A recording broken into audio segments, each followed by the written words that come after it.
The Galactic Council had always believed their classification system was flawless.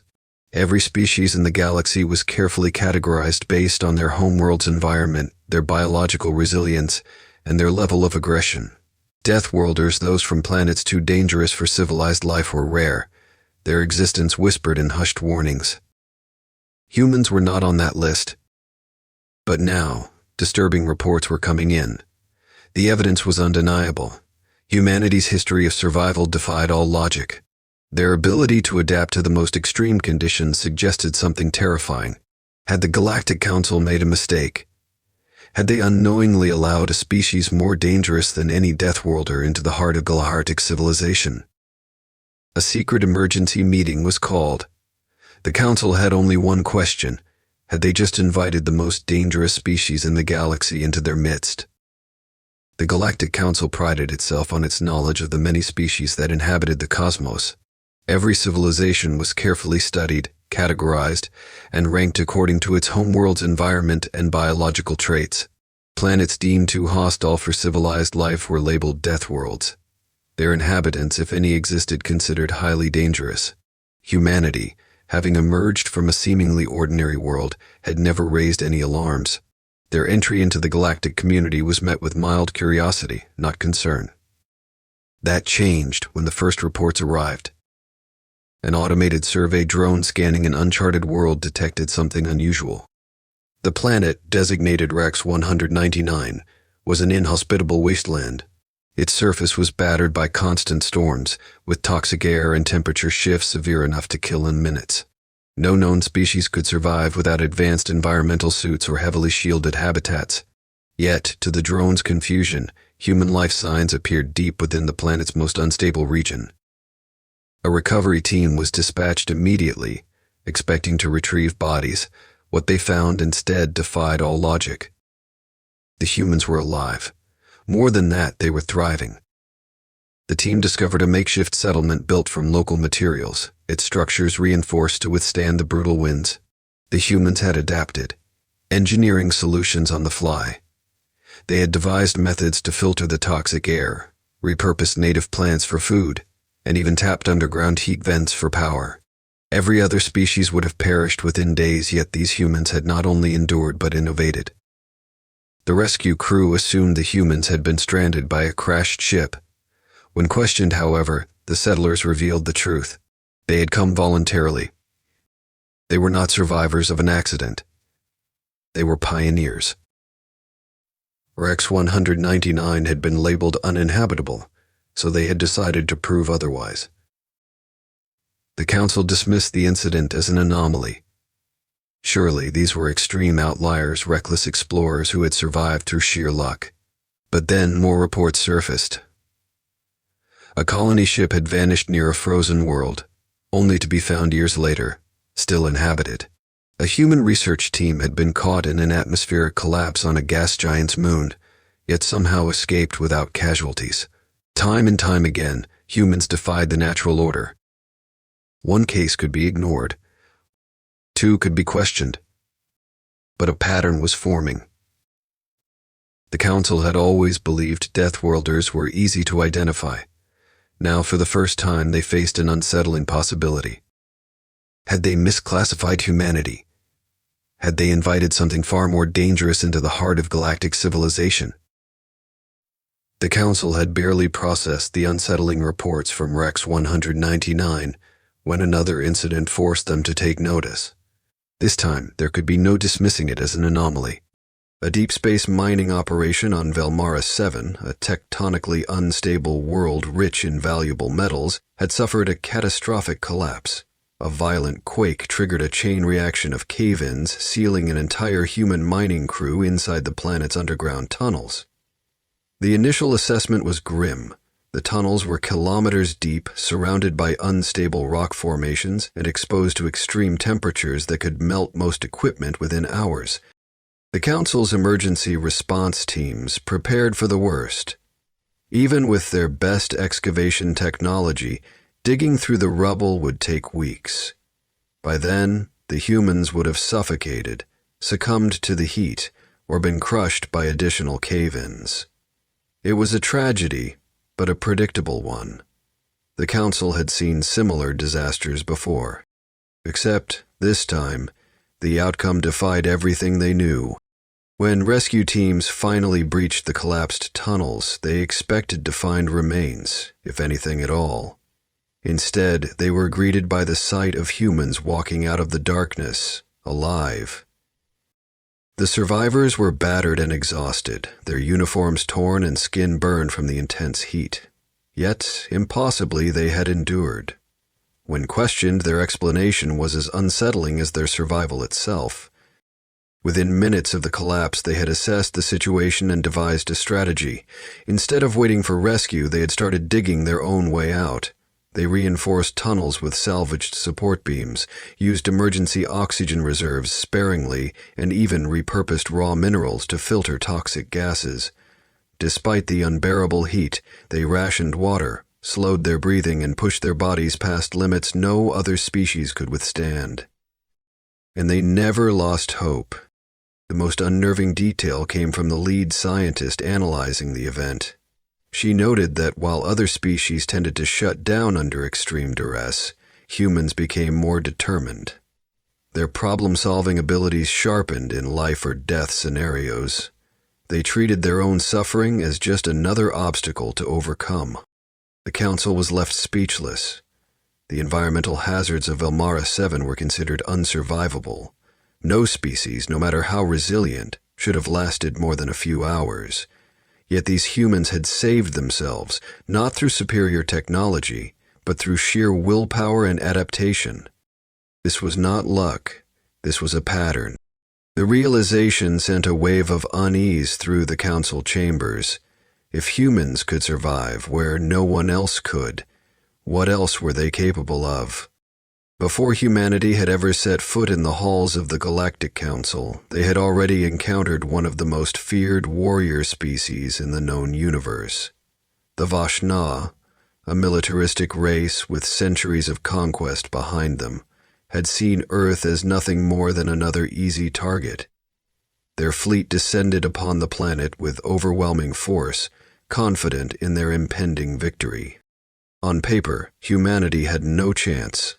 The Vashna outmatched them in every category: superior technology, battle-hardened soldiers, and weapons designed for planetary domination. Their species had evolved for war, their soldiers bred for combat, their strategies perfected through generations of conquest. By all logic, Earth should have fallen in days. It didn't. The first mistake the Vashna made was assuming that humanity would surrender when faced with impossible odds. The second mistake was assuming that humans fought like everyone else. In the early days of the invasion, human forces suffered devastating losses. Cities fell, military bases were obliterated. Every simulation predicted that, at best, they could hold out for a few weeks before total collapse. The Vashna believed the war was already won. Then, the pattern changed. Instead of breaking under pressure, humans adapted. They studied Vashna tactics, identified weaknesses, and exploited them without hesitation. They turned their own planet into a battlefield the enemy couldn't control, using the environment itself as a weapon. They poisoned supply lines, disrupted communication networks, and launched ambushes in places no rational species would dare enter. They used terrain to their advantage, setting traps in ruined cities, launching attacks from underground tunnels, and deploying tactics that defied conventional warfare. But what truly unnerved the Vashna was humanity's mindset. Other species, when faced with a superior enemy, would retreat, surrender, or seek diplomacy. Humans fought harder. Their soldiers endured injuries that should have incapacitated them. Their pilots flew into hopeless battles and still found ways to win. They refused to fight by the rules of conventional warfare, instead embracing chaos. They learned from every loss and came back stronger. The Vashna did not just lose the war.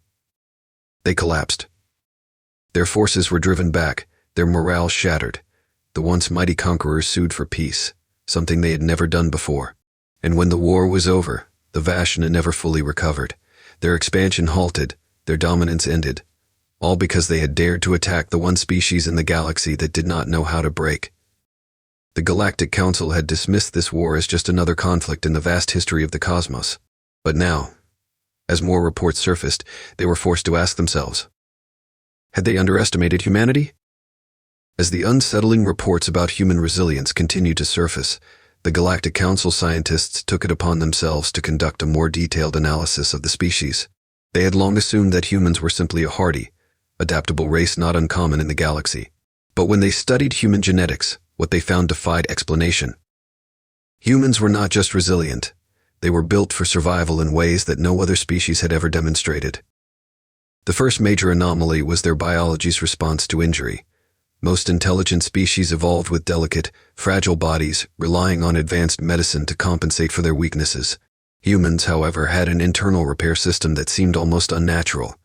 Their bones, when broken, would fuse back together, often becoming stronger than before. Their muscles responded to physical damage by rebuilding themselves to withstand greater stress. Even their skin could knit itself back together, leaving only scars as evidence of past wounds. Then there was their pain tolerance. The Council's scientists discovered that humans could function with injuries that would leave most species incapacitated. Their bodies produced natural painkillers under stress, allowing them to push forward even while grievously wounded. There were documented cases of humans walking on broken legs, piloting ships with shattered ribs, and continuing to fight after suffering wounds that should have been fatal. They did not succumb to pain. They endured it. Even more alarming was their immune system. Humans had evolved on a world teeming with bacteria, viruses, and parasites.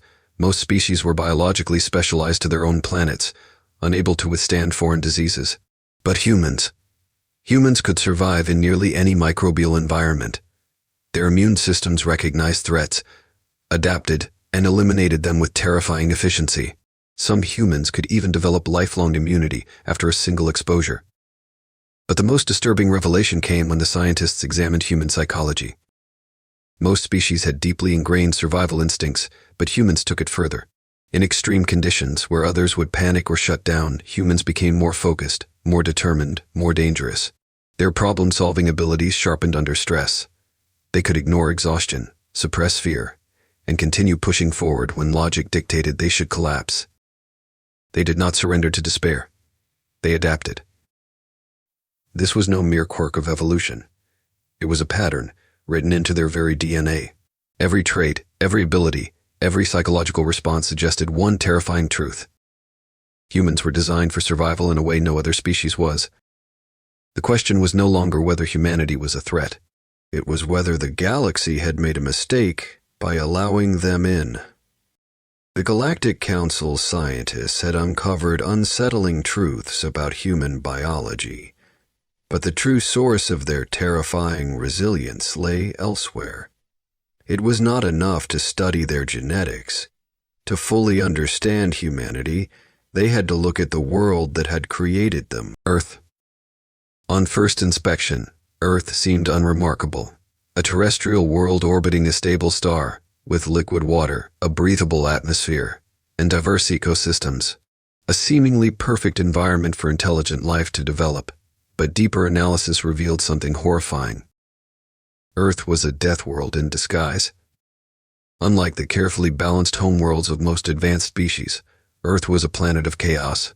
Its weather was erratic, capable of shifting from sweltering heat to freezing cold in mere hours. Its seasons were unpredictable, its skies capable of unleashing hurricanes, tornadoes, blizzards, and lightning storms powerful enough to set entire forests ablaze. Then there were the natural disasters. Most intelligent species evolved on geologically stable planets, where earthquakes were rare and volcanic eruptions almost non-existent. Earth, on the other hand, was a constantly shifting battleground. Tectonic plates collided beneath its surface, causing devastating earthquakes and tsunamis. Supervolcanoes capable of blotting out the sun for years lurked beneath the crust, waiting to erupt. And yet, humans had survived all of it. They had endured ice ages that should have wiped them out, adapted to deserts where no water flowed, and built civilizations on fault lines knowing full well that the ground beneath them could shatter at any moment. They did not flee from danger. They conquered it. And then there was Earth's wildlife. No other homeworld had such a merciless food chain. Predators on Earth were not just dangerous, they were relentless, efficient, and highly adaptable. Venomous serpents, apex hunters with razor-sharp claws, microscopic parasites capable of burrowing into flesh. Even the plants on Earth had evolved to kill, producing toxins, thorns, and strangling vines. Humanity had competed with these creatures for survival. Most intelligent species evolved in relative safety, reaching sentience after their natural predators had disappeared. But humans had been prey. They had survived by outsmarting faster, stronger creatures, turning their weakness into their greatest strength. Their intelligence had been born from necessity, not luxury. Every other civilization had developed on planets that nurtured them. Earth had tried to kill humans at every turn, and they had not only survived, they had thrived. The Council had always assumed Deathworlders were easy to recognize. Hostile environments produced violent, warlike species, after all. But what if the most dangerous Deathworlder wasn't the one who raged against nature? What if it was the one who learned to master it? The Galactic Council had spent years trying to understand human biology and the planet that had shaped them. But what unsettled them the most, the thing that sent waves of unease through every species, wasn't their bodies. It was their minds. Humans did not think like other species. Most intelligent civilizations evolved with a strong survival instinct, but they also knew when to quit. They avoided unnecessary risk, retreated when the odds were against them, and sought peace whenever possible. But humans were different. They had a mindset that refused to break. The first red flag appeared in the study of their history. No species should have survived the hardships humanity endured.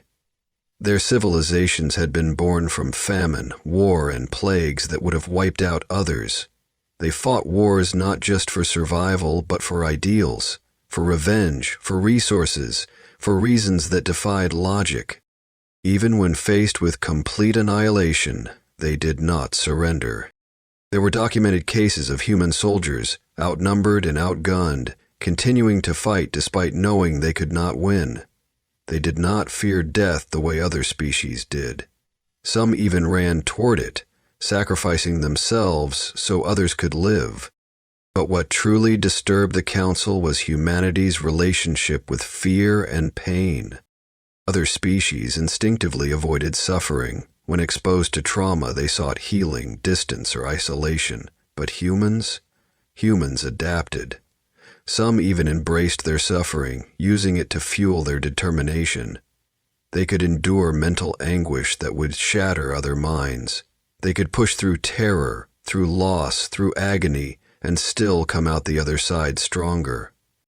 Psychologists analyzing human behavior found something terrifying. They could force themselves to keep going, even when every logical part of them should shut down. Their endurance was not just physical, it was mental. They could function under extreme stress, remain focused under impossible odds, and even train themselves to suppress their natural instincts. The final and most disturbing discovery came from how they handled defeat. Most species, when beaten, withdrew. They adapted by avoiding failure, but humans learned from it. When they lost a war, they studied why. When a disaster struck, they rebuilt stronger. Every setback was treated not as an end, but as a lesson. They did not fear failure, they used it as a weapon. And the worst part? They never forgot.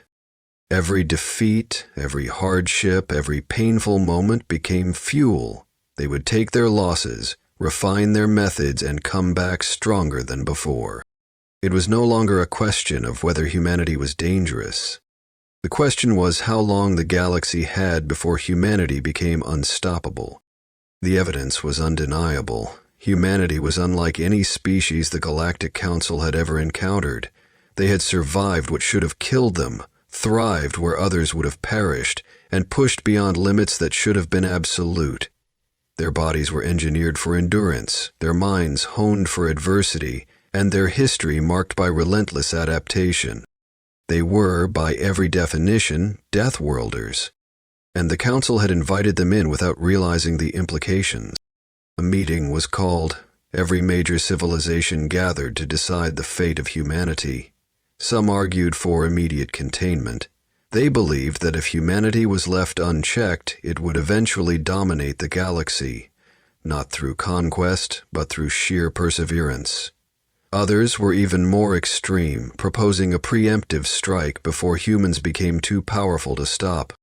But there was a problem. By the time the Council fully understood humanity's nature, it was already too late. Humans had not only integrated into galactic society, they had spread. They were explorers, traders, scientists, and colonists. Their ships had reached the farthest edges of known space. Their settlements had taken root on planets deemed uninhabitable. They had formed alliances, built trust, and embedded themselves into the structure of interstellar civilization. The Council could not remove them without risking war, and war with humanity was not an option. Because another pattern had emerged, one even more terrifying than their resilience. Other species had started to change. Allies of humanity had begun to adopt their mindset. They learned from humans, mimicked their problem-solving skills, and even started pushing themselves beyond their own biological limits. Once fragile species trained their bodies to endure hardship. Timid races became braver. Civilizations that once accepted defeat now fought for every inch. Humanity was not just surviving. They were reshaping the galaxy. The final decision was made not out of fear, but out of necessity. Humanity could not be contained. They could not be controlled. They could only be respected. The Council would not attempt to limit them, nor would they move against them.